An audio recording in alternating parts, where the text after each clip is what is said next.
Hi guys, we are going to just be reading today. There's going to be no assignment after. So we're going to read chapter 7 and 8 in Hatchet. It's going to be a little bit longer of a chunk of the book that we're reading compared to normal today. So that's why there's going to be no assignment after this. So chapter 7, page 67. Mother! He screamed it, and he could not be sure if the scream awakened him or the pain in his stomach. His whole abdomen was torn with great rolling joints or jolts of pain that doubled him in the darkness of the little shelter, but put him over and face down in the sand to moan again and again. Mother, mother, mother. Never anything like this. Never. It was as if all the berries, all the pits, had exploded in the center of him, ripped and tore at him. He crawled out the doorway and was sick in the sand, then crawled still farther and was sick again, vomiting with terrible diarrhea for over an hour. For over a year, he thought, until he was at last empty and drained of all strength. Then he crawled back into the shelter and fell again to the sand, but could not sleep at first, could not do nothing except lie there, and his mind decided then to bring the memory up again. In the mall, every detail. His mother sitting in the station wagon with the man, and she had leaned across and kissed the man with the short blonde hair, and it was not a friendly peck, but a kiss. A kiss where she turned her head over at an angle and put her mouth against the mouth of the blonde man, who was not his father, and kissed, mouth to mouth, and then brought her hand up to touch his cheek, his forehead, while they were kissing. And Brian saw it. Saw this thing that his mother did with the blonde man. Saw that the kiss that became the secret that his father still did not know all about. The memory was so real that he could feel the heat in the mall that day, could remember the worry that Terry would turn and see his mother, could remember the worry of the shame of it, and then the memory faded and he slept again. Awake. For a second, perhaps two, he did not know where he was still in his sleep somewhere. Then he saw the sun streaming in the open doorway of the shelter and heard the close, vicious whine of mosquitoes and knew. He brushed his face, completely welted now with 2 days of bites, completely covered with lumps and bites, and was surprised to find the swelling of his forehead had gone down a great deal and was almost gone. The smell was awful, and he couldn't place it. Then he saw the pile of berries at the back of the shelter and remembered the night and being sick. Too many of them, he said aloud. Too many gut cherries. He crawled out of the shelter and found where he'd messed the sand. He used sticks and cleaned it as best as he could, covered it with the clean sand, and then went down to the lake to wash his hands and get a drink. It was still very early, only just past true dawn, and the water was so calm he could see his reflection. It frightened him. The face was cut and bleeding, swollen and lumpy, hair all matted, and on his forehead, a cut had healed but left the hair stuck with blood and a scab. His eyes were slits in the bites, and he was, somehow, covered with dirt. He slapped the water with his hand to destroy the mirror. Ugly, he thought. Very, very ugly. And he was, at that moment, almost overcome with self-pity. He was dirty and starving and bitten and hurt and lonely and ugly and afraid and so completely miserable that it was like being in a pit, a dark, deep pit with no way out. He sat back on the bank and fought crying, then let it come and cried for perhaps 3-4 minutes. Long tears, self-pity tears, wasted tears.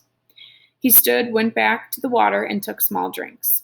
As soon as the cold water hit his stomach, he felt the hunger sharpen, as it had before, and he stood and held his abdomen until the hunger cramps receded. He had to eat. He was weak with it again, down with the hunger, and he had to eat. Back at the shelter, the berries lay in a pile where he had dumped them when he grabbed his windbreaker. Gut cherries, he liked to call them in his mind now, and he thought of eating some of them. Not such a crazy amount as he had, which he felt brought on the sickness in the night, but just enough to stave off the hunger a bit. He crawled into the shelter. Some flies were on the berries, and he brushed them off. He selected only the berries that were solidly ripe. Not the light red ones, but the berries that were dark, maroon red to black and swollen in ripeness. When he had a small handful of them, he went back down to the lake and washed them in the water. Small fish scattered away when he splashed the water up, and he wished he had a fishing line and hook. Then he ate them carefully, spitting out the pits. They were still tart, but had a sweetness to them, although they seemed to make his lips a bit numb. When he finished, he was still hungry, but the edge was gone and his legs didn't feel as weak as they had. He went back to the shelter. It took him half an hour to go through the rest of the berries and sort them, putting all the fully ripe ones in a pile on some leaves and the rest in another pile. When he was done, he covered the two piles with grass he tore from the lake shore to keep the flies off, and then went back outside. They were awful berries, those gut cherries, he thought, but there was food there, food of some kind, and he could eat a bit more later tonight if he had to. For now, he had a full day ahead of him. He looked at the sky through the trees and saw that while there were clouds, they were scattered and did not seem to hold rain. There was a light breeze that seemed to keep the mosquitoes down, and he thought, looking up along the lake shore, if there was one kind of berry, there should be other kinds, sweeter kinds. If he kept the lake in sight, as he had done yesterday, he should be all right, should be able to find home again, and it stopped him. He actually had thought at that time. Home. 3 days, no, 2, or was it 3? Yes, this was the third day, and he had thought of it as thought of the shelter as home. He turned and looked at it, studied the crude work. The brush made a fair wall, not weather-tight, but it cut most of the wind off. He hadn't done so badly at that. Maybe it wasn't much, but also maybe it was all he had for a home. All right, he thought, so I'll call it home. He turned back and set off up the side of the lake, heading for the gut cherry bushes, his windbreaker bag in his hand. Things were bad, he thought, but maybe not that bad. Maybe he could find some better berries. When he came to the gut cherry bushes, he paused. The branches were empty of birds, but still had many berries, and some of those that had been merely red yesterday were now a dark maroon to black, much riper. Maybe he should stay and pick them to save them. But the explosion in the night was still much in his memory, and he decided to go on. Gut cherries were food, but tricky to eat. He needed something better. Another 100 yards up the shore, there was a place where the wind had torn another path. These must have been fierce winds, he thought, to tear places up like this, as they had the path he had found with the plane when he crashed. Here, the trees were not all the way down, but twisted and snapped off halfway up from the ground, so their tops were all down and rotted and gone, leaving the snags poking into the sky like broken teeth.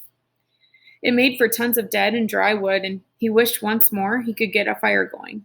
It also made a kind of clearing. With the tops of the trees gone, the sun could get down to the ground, and it was filled with small thorny bushes that were covered with berries. Raspberries. These he knew because there were some raspberry bushes in the park, and he and Terry were always picking and eating them when they had biked past. The berries were full and ripe, and he tasted one to find it sweet, with none of the problems of the gut cherries. Although they did not grow in clusters, there were many of them, and they were easy to pick, and Brian smiled and started eating. Sweet juice, he thought. Oh, they were sweet, with just a tiny tang, and he picked and ate and thought that he had never tasted anything this good. Soon, as before, his stomach was full, but now he had some sense and he did not gorge or cram more down. Instead, he picked more and put them in his windbreaker, feeling the morning sun on his back and thinking he was rich. Rich with food now. Just rich. And he heard a noise to his rear, a slight noise, and he turned and saw the bear. He could do nothing, think nothing. His tongue, stained with berry juice, stuck to the roof of his mouth, and he stared at the bear. It was black, with a cinnamon-colored nose, not 20 feet from him, and big. No, huge. It was all black fur and huge. He had seen one in the zoo in the city once, a black bear, but it had been from India or somewhere. This one was wild and much bigger than the one in the zoo, and it was right there. Right there. The sun caught the ends of the hairs along his back. Shining black and silky, the bear stood on its hind legs, half up, and studied Brian. Just studied him, then lowered itself and moved slowly to the left, eating berries as it rolled along, waffling and delicately using its mouth to lift each berry from the stem. And in seconds was gone. Gone. And Brian still had not moved. His tongue was stuck to the top of his mouth, the tip half out. His eyes were wide and his hands were reaching for a berry. Then he made a sound, a low It made no sense, just was a sound of fear, of disbelief that something that large could have come so close to him without his knowing. It just walked up to him and could have eaten him, and he could have done nothing. Nothing. And when the sound was half done, a thing happened with his legs. A thing he had nothing to do with, and they were running in the opposite direction from the bear, back toward the shelter. He would have run all the way in panic, but after he had gone perhaps 50 yards, his brain took over and slowed and finally stopped him. If the bear had wanted you, his brain said, he would have taken you. It is something to understand, he thought, not something to run away from. The bear was eating berries, not people. The bear made no move to hurt you, to threaten you. It stood to see you better, study you, then went on its way eating berries. It was a big bear, but it did not want you, did not want to cause you harm, and that is the thing to understand here. He turned and looked back at the stand of raspberries. The bear was gone, the birds were singing, and he saw nothing that could hurt him. There was no danger here that he could sense, could feel. In the city at night, there was sometimes danger. You could not be in a park at night after dark because of the danger. But here, the bear had looked at him and had moved on and this filled his thoughts. The berries were so good. So good. So sweet and rich, and his body was so empty. And the bear had almost indicated that it didn't mind sharing. It just walked from him. And the berries were so good. And he thought finally, if he did not go back and get the berries, he would have to eat the gut cherries again tonight. That convinced him, and he walked slowly back to the raspberry patch and continued picking for the entire morning, although with great caution. And once when a squirrel rustled some pine needles at the base of a tree, he nearly jumped out of his skin. About noon, the sun was almost straight overhead. The clouds began to thicken and look dark. In moments it started to rain, and he took what he had picked and trotted back to the shelter.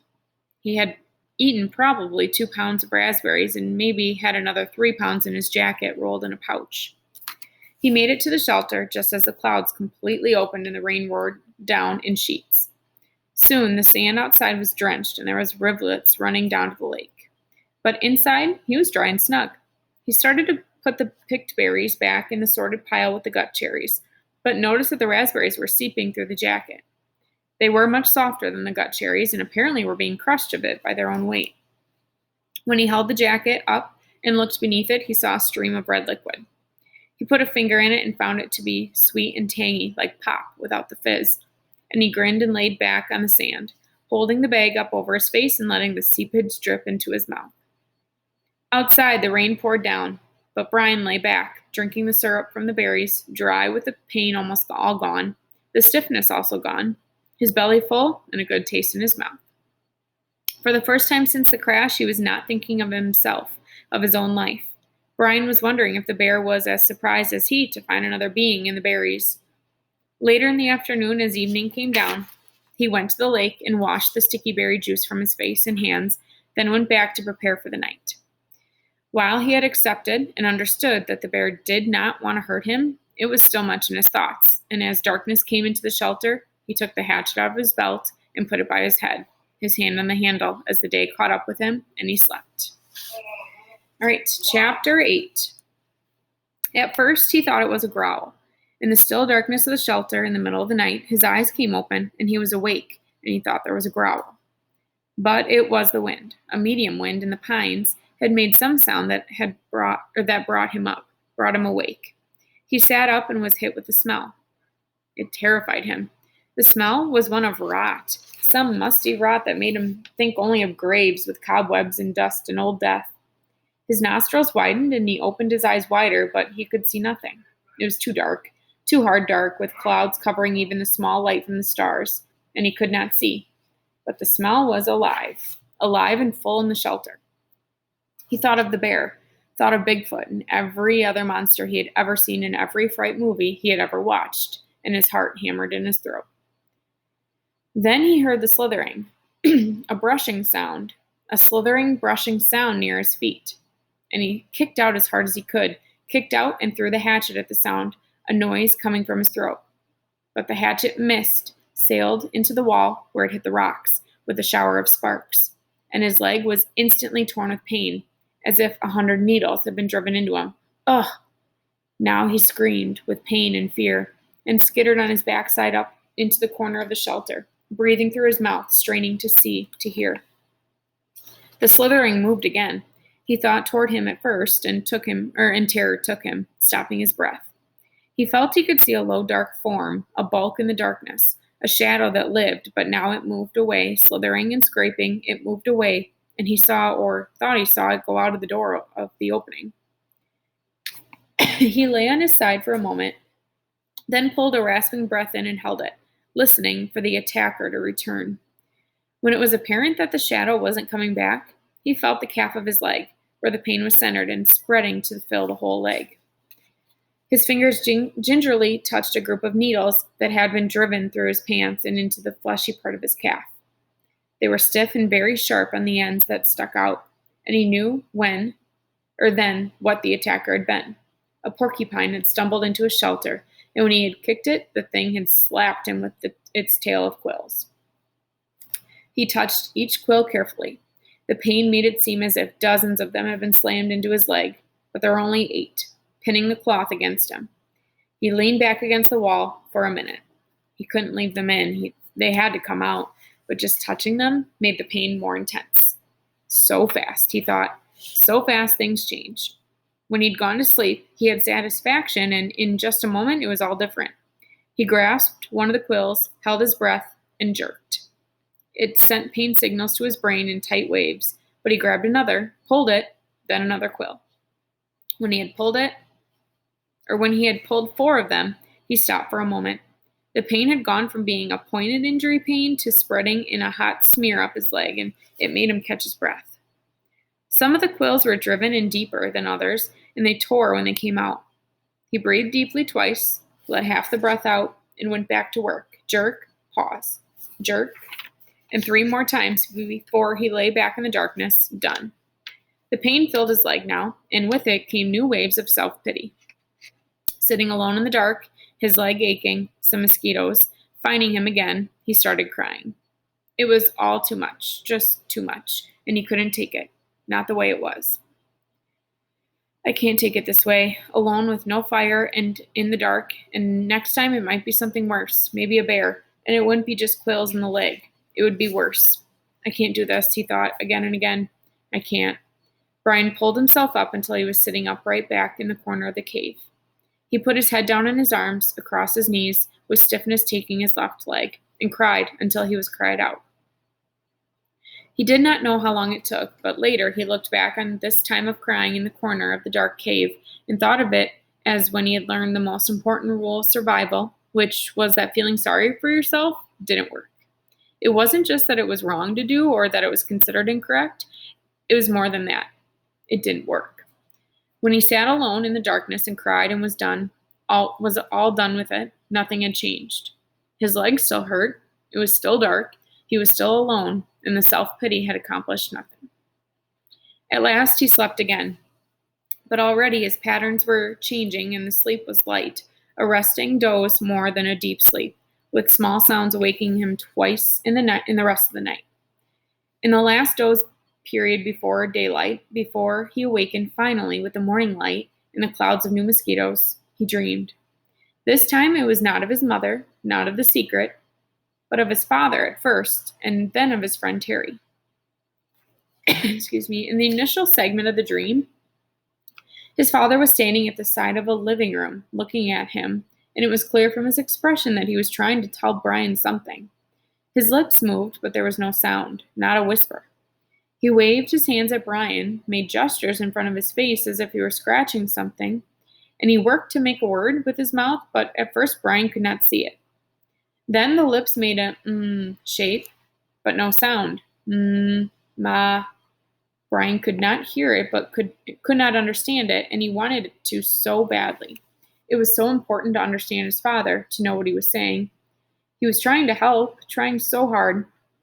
And when Brian couldn't understand, he looked cross, the way he did when Brian asked questions more than once, and he faded. Brian's father faded into a fog place. Brian could not see the dream, or could not see, and the dream was almost over, or seemed to be, when Terry came. He was not gesturing to Brian, but was sitting in the park at a bench, looking at a barbecue pit, and for a time, nothing happened. Then he got up and poured some charcoal from a bag into the cooker, then some starter fluid, and he took a flick type of lighter and lit the fluid. When it was burning and the charcoal was at last getting hot, he turned, noticing Brian for the first time in the dream. He turned and smiled and pointed to the fire as if to say, "See, a fire." But it meant nothing to Brian, except that he wished he had a fire. He saw a grocery sack on the table next to Terry. Brian thought it must contain hot dogs and chips and mustard, and he could think of only of the food. But Terry shook his head and pointed again to the fire. Twice more he pointed to the fire, made Brian see the flames. And Brian felt his frustration and anger rise, and he thought, all right, I see the fire, but so what? I don't have a fire. I know about fire. I know I need a fire. I know that. His eyes opened, and there was light in the cave, a gray dim light of morning. He wiped his mouth and tried to move his leg, which had stiffened like wood. There was thirst and hunger, and he ate some raspberries from the jacket. They had spoiled a bit, seemed softer and mushier, but still had a rich sweetness. He crushed the berries against the roof of his mouth with his tongue and drank the sweet juice as it ran down his throat. A flash of metal caught his eye, and he saw his hatchet in the sand where he had thrown it at the porcupine in the dark. He scooched up, wincing a bit when he bent his stiff leg, and crawled to where the hatchet lay. He picked it up and examined it and saw a chip in the top of the head. The nick wasn't large, but the hatchet was important to him. It was his only tool, and he should not have thrown it. He should have kept it in his hand and make a tool of some kind to help push an animal away.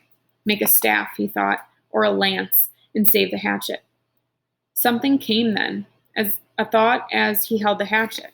Something about the dream and his father and Terry, but he couldn't pin it down. Ah!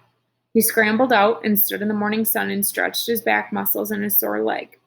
The hatchet was still in his hand, and as he stretched and raised it over his head, it caught the first rays of the morning sun. The first faint light hit the silver of the hatchet, and it flashed a brilliant gold in the light, like fire. That is it, he thought. What they were trying to tell me. Fire. The hatchet was the key to it all. When he threw the hatchet at the porcupine in the cave and missed and hit the stone wall, it had showered sparks, a golden shower of sparks in the dark, as golden with fire as the sun was now. The hatchet was the answer. That's what his father and Terry had been trying to tell him. Somehow, he could get fire from the hatchet. The sparks would make fire. Brian went back into the shelter and studied the wall. It was some form of chalky granite or a sandstone, but embedded in it were large pieces of a darker stone, a harder and darker stone. It only took him a moment to find where the hatchet had struck. The steel had nicked into the edge of one of the darker stone pieces. Brian turned the head backward so he would strike with the flat rear of the hatchet and hit the black rock gently. Too gently, and nothing happened. He struck harder, a glancing blow, and 2 or 3 weak sparks skipped off the rock and died immediately. He swung harder, held the hatchet so it would hit a longer, sliding blow, and the black rock exploded in fire. Sparks flew so heavily that several of them skittered and jumped into the sand beneath the rock, and he smiled and struck again and again. There could be fire here, he thought. I will have a fire here, he thought, and struck again. I will have fire from the hatchet. All right, that is it for today.